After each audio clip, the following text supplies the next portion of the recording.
Hey, what's up, everybody? Tom Jorgensen here at San Diego Comic-Con with our buddies Eric Goldman and Dr. Doom.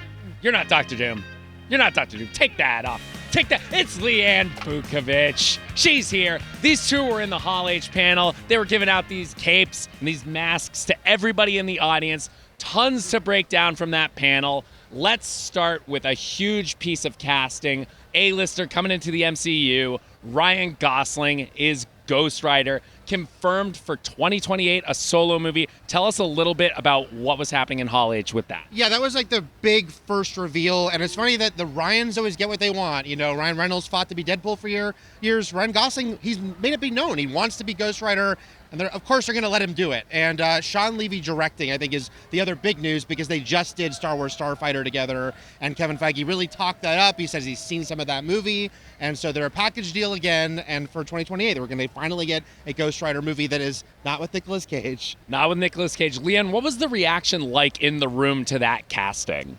It was huge, of course. I think people were waiting for this, right? Like Eric said, long rumored. Yeah. Like Eric said, he's made it known that he really wants this. Yes. So when he came out, it was immediately. You see Ryan Gosling doing his like Ryan Gosling thing, very charming. His little aw shucks red jacket on stage, and everybody lost their minds. Yeah. It's very good vibes. Definitely one of the biggest announcements out of there. Another huge announcement, Black Panther 3 confirmed. What did we learn about Black Panther 3? Yeah, so Coogler was there, which was really cool.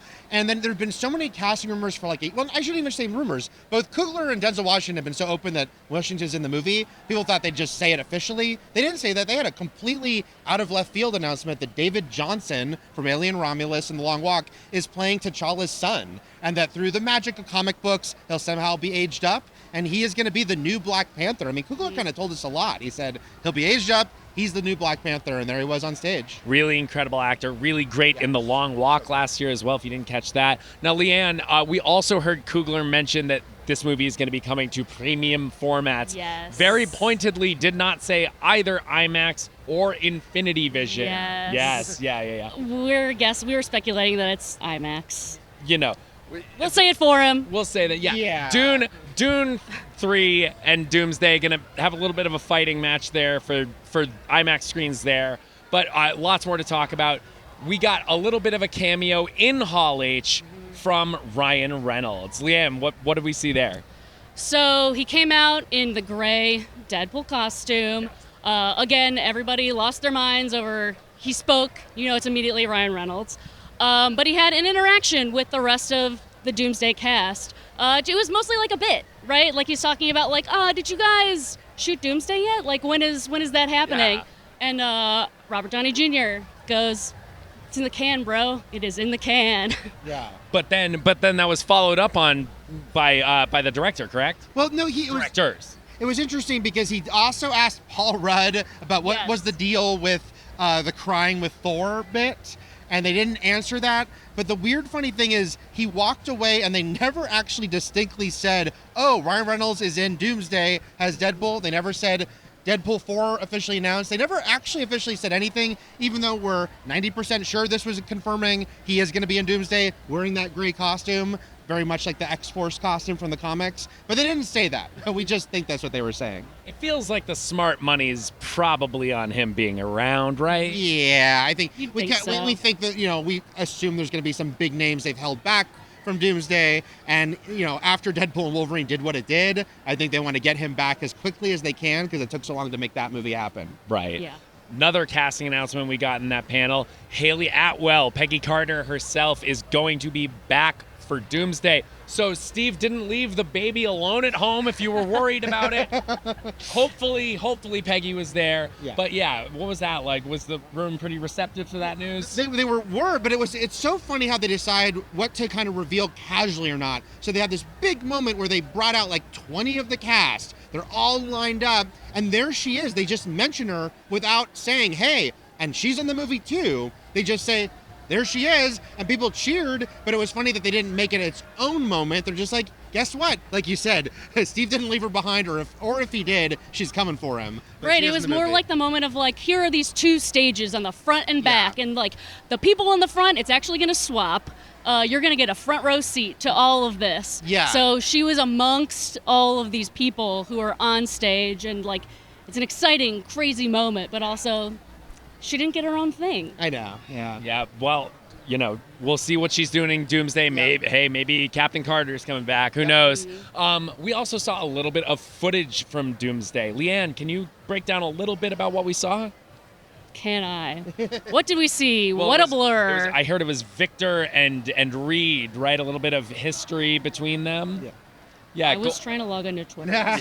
Please See, cut when you're away. in Hall H, there are so many moving pieces, but it's like a Victor Reed. Well, I right? think that was the one thing that would make comic fans really happy, is that because there was so much a distraction with, Robert Downey Jr. is playing Doom, and that'll be so important to the Avengers, but people were worried, but wait a second, the whole history in the comics is Fantastic Four in Doom and Reed in Doom. This new footage, the sizzle reel, whatever you want to call it, did dial in on that. It had Sue Storm narrating, talking about what a great guy Victor used to be until he lost everything and it turned him and corrupted him. It had Reed screaming, "Victor, no!" So it's like, okay, they have not forgotten that relationship.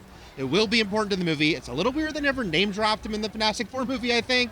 Like, say something about Victor, but that's okay, at least going forward. I know I was happy as a Marvel Comics fan that yes, that will be a part of the movie. Well, it's interesting because I think about it's very conspicuous that Robert Downey Jr. is being cast as Dr. Doom. Yes. We remember in Avengers Endgame, the whole reason that Tony Stark got into the game is because he wanted to protect his child. Right. That was the entire thrust of him joining the action in that way.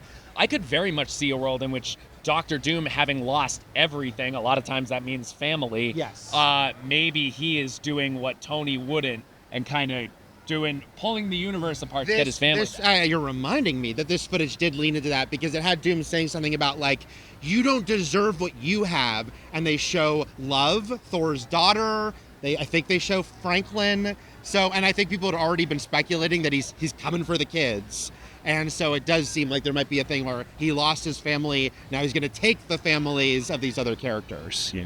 We've even seen that in some of the promotional art, Yeah. right? Like there was a new poster, and I think like you see like a baby on there. Yeah, it looks like it's hard to, because in the comics he's a real mommy's boy, and he's trying to get back his mother's soul, and it's like a mother and a child. But if it's not that, I think people think it's probably that he lost his wife, his child. Right. Now, Leanne, we also saw another scene from a much more imminent release of Marvel's Spider-Man Brand New Day. What can you tell us about that one? Well, John Bernthal came right on out and said, "What up, Feige?"